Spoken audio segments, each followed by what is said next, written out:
අද ලෙක්චර්ස් යන්න තමයි ලෑස්ති වෙන්නේ. උදේම තේක බීලා ඊට පස්සේ ටිකක් තව වෙලා තියෙන නිසා පොඩි වැඩ කීපයක් කර හිටියා. ඒ ඉන්න අතරේ මේ අවුරුද්දේ අලුතෙන්ම පටන් ගත්ත වැඩේ තමයි මේක.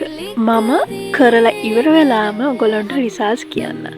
මොකද මට පොඩ්ඩක් හිත ඉක්මනට කලබල වෙන කෙනෙක්. ඒ නිසා තමයි මම මේ වැඩේ try කරේ. ඉතින් කැම්පස් එකට ආවා. අද නම් පොඩ්ඩක් වැස්ස දවසක්. වැස්සෙම අපි කැම්පස් එකට ගියා. ටයිම් ටේබල් එකේ තියෙන විදිහට අද එක ලෙක්චර් එකක් කැන්සල්. ඊට පස්සේ අපි හිතුවා සාමාන්‍යයෙන් කැම්පස් එකේ මාසෙකට සැරයක්ද කොහෙද මේ පොලක් තියෙනවා.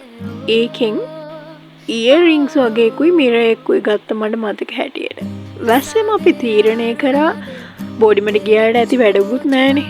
ඒ නිසා කොහේ හරි යන්න ඕනේ කියලා. ඊට පස්සේ අපි හිත හැරුණාතේ මේ විදිහට ඇවිදගෙන ගියා. අන්තිමේට අපි ඇවිදගෙන ආවේ බෙල්ලන්විල පාක් එකට.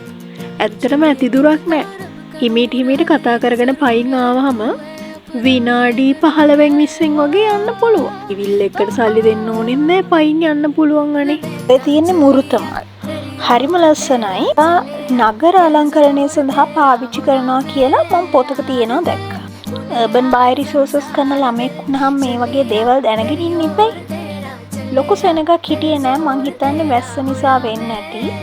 ඇත්තටම හොඳම ක්ලයිමේට් එක තමයි මේ වෙලාව. තද අවුවකුත් නැහැ. වැස්සත් නැහැ. පොඩක් පායලා තිබ්බේ. ඒ නිසා අපි හිමීට ඇවිදගෙන ගියා. අපිට එක සබ්ජෙක්ට් එකක් තිබ්බා. එක සෙම් එක මේ urban forestry and wildlife මට මතක හැටියට මේ කෝස් නේම් එක නා. ඒක අපිට කියලා දුන්නා මේ වගේ සත්තු ගැන. ඒ කියන්නේ කුරුල්ලොන් ගැන වෙට්ලැන්ඩ් වලට ගිහිල්ලා මේ වැද්දගාන වෙට්ලැන්ඩ් එක ඒ වගේ කොළඹවට තියෙන සමහර වෙට්ලැන්ඩ් පාර්ක්ස් වලට ගිහිල්ලා අපිට ඒගොල්ලෝ ගැන ස්ටඩි කරන්න දුන්නා. ඒකේ ඒ කියලා දුන්න නම් මතකයි. මේ ඇවිදගෙන යද්දි මේ ඒ જાතිය කුරුල්ලෝ එහෙම දැක්කා. ඉතින් අපිට හරි සතුටුයි. අපි ඉගෙනගත්ත දේවල් අපි මේ දකිද්දි මතක් කරනවානේ. මේකේ බයිසිකල් පදින්නම් පුළුවන්. මේ හැබැයි අපි බයිසිකල් පැද්දේ නැහැ. ඒ වෙලාවේ එහෙම බයිසිකල් පදින්න නෙමෙයි, පොඩක් ඇවිදගෙන ගිහින් රිලැක්ස් වෙන්න තිබ්බනම් හොඳයි කියලා හිතුන නිසා ඇවිදගෙන ගියා. දැන් පැයකට බයිසිකලයක් පදින 150ක් ගන්න. මේ රිලැක්ස් වෙන්න විතරක් නෙමෙයි, සමහර වෙලාවට ස්ටඩි කරන්නත් කට්ටිය එනවා. ඒ ඉඳන් එච්චර දුරක් නෑ. ළමයි කැම්පස් එකේ ළමයෙක් තුනක් ගිහින් ස්ටඩි කරන්න පුළුවන්. බයිසිකල් පදින්න පුළුවන්. රිලැක්ස් වෙන්න ඕන වුණාම කපල් එකක් නම් ඩේ අවුට් එකක් යන්න පුළුවන්. අන්න ඉතින් කැම්පස් එකක් ගාව මේ වගේ දෙයක් තියෙන එකේ වටිනාකම. අනික ලෙක්චර්ස් නැති වුණාම කලාතුරකින් හරි මේ විදිහට එළියට යනවා. හොස්ටෙල් එකට හරි බෝඩිමට හරි මනට ගිහිල්ලා නිදාගන්නේ නැතුව. මේ තියෙන්නේ මං කියව බයිසිකල්. ඔන්න අතන බෝඩ් එකක් තියෙනවා. ඔයාලම ප්‍රයිසස් බලා ගන්නකෝ. එතන බෝට් රයිඩ් එකක් යන්න පුළුවන්. ඒ ගැන නම් විස්තර මම දන්නේ නැහැ.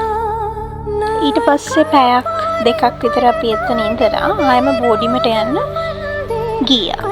ඒ යන මක අපිට හිතුණා චොක්ලට් එකක් කන්න. ඊට පස්සේ මේ අපි රෑ කෑවේ ආප්ප.